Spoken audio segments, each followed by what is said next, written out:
Hi there, Sharon Horne-Ellstrom here. Welcome to day 109 of our Be a Better You annual challenge.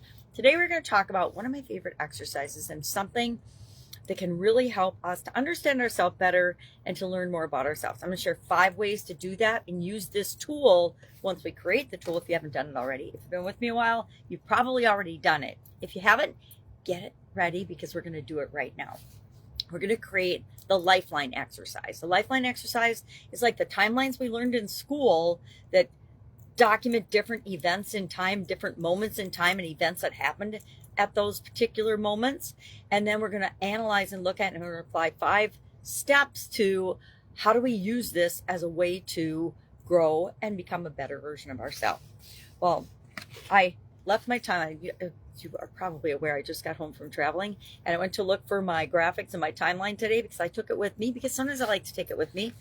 And I realized I don't know where they are. I put them somewhere when I unpacked. I unpacked really quickly when I got home and I don't know where I put them. I didn't put them in my office. So we're going to create one quickly so you can see how quickly and easily you can do one for yourself. So I wrote relationships on this little piece of cardboard.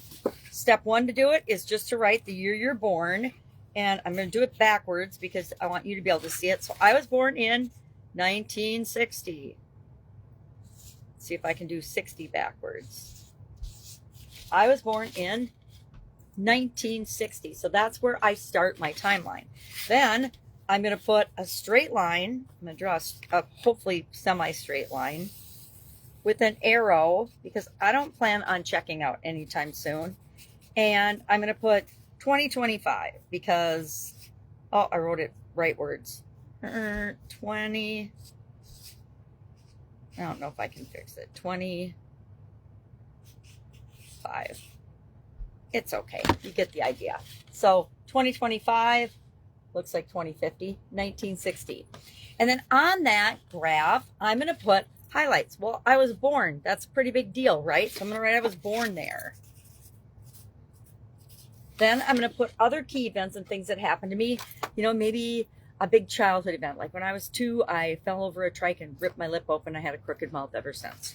That obviously impacted me. How did that impact me? We ask ourselves with respect to relationships this month. We're going to do it every month this year. This is one of those exercises like the 5 or the 7 whys. This exercise, the SOAP framework, we're going to do it every month. Why? Because these are the strategic tools that I have learned and gotten the most benefit out of and helped thousands of other people to get the benefit out of them too. And so that's why we're going to use this one every single month because it allows us to map out key events in our life. And you'll notice over time that you will remember and put more key events on your timeline. I actually use my Lifeline and I have one where I have all my different areas and aspects of my life, and all 9 of them are on there, and it looks like a big hodgepodge, but to me I can follow the different colors and see, okay, this is the impact. Then I can also look at and see how the different areas are impacted by certain key events that have happened in my life. So we're going to create our timeline, put on main events, and then just ask yourself what was going on in my relationships when that event happened. And then after we create our timeline, we're going to do these 5 things to it. First is we're going to create our timeline, right? Which we sort of just did very, very quickly. Second, we are going to mark on it key relationship events. We're going to specifically think about relationships and key relationship events that have happened throughout our lifetime. You got married, you got divorced, you had kids, right? That's definitely a relationship. Your kid broke his leg or had an accident. That impacts us in our relationship sometimes. Or your kids got married. You have grandkids. All those things are about relationships. So we're going to mark those on our timeline. Then we're going to reflect on the patterns in our relationships. We're going to look for patterns. Why? Because if we have the ability to understand and note our patterns and our triggers, we have the ability to control and decide consciously how we're going to respond to different things as they come up at different events that happen in our lives, right?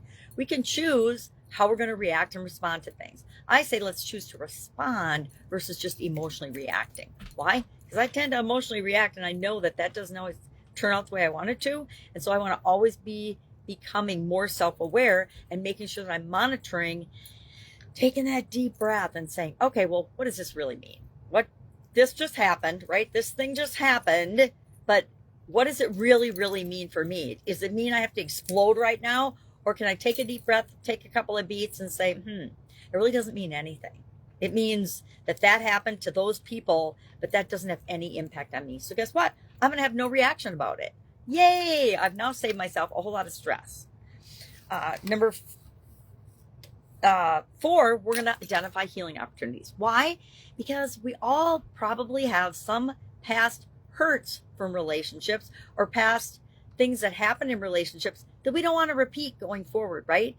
Maybe somebody betrayed you. Maybe somebody lied to you. Maybe somebody undermined you. Maybe somebody cheated on you. Maybe somebody stole something from you. Those are all relationships that had definite problems and challenges in them. Do we want that to happen to us again in the future?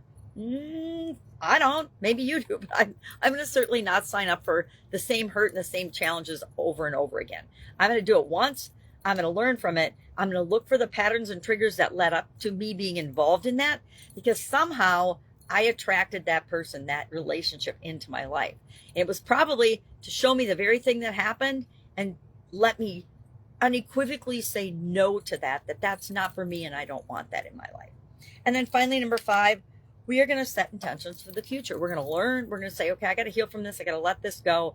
Now, what am I going to learn from that going forward? And what are my intentions in the future? My intention in the future is always to have amazing relationships that are great for all parties involved and that help to nurture mine and the other person's soul and well-being, right?